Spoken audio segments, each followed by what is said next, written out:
Здравствуйте, дорогие аймяконцы!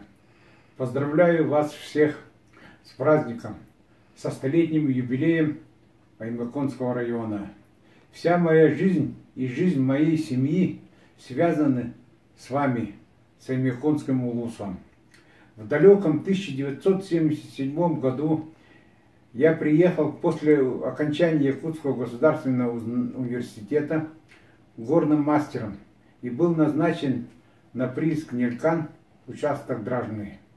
Затем меня перевели на прииск Победа, после Победы на прииск Маршальский, и затем снова вернули на прииск Нелькан уже в качестве главного инженера прииска.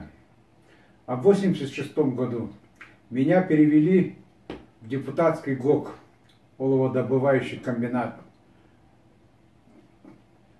в качестве главного инженера комбината, где я проработал 6 лет.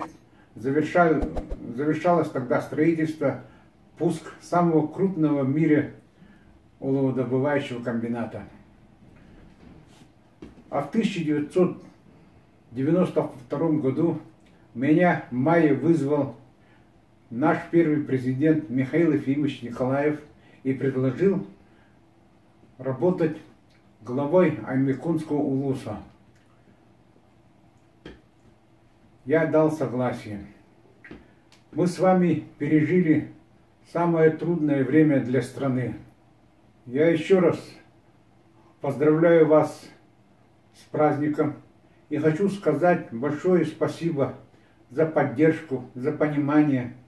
Вы меня всегда поддерживали, понимали все эти годы.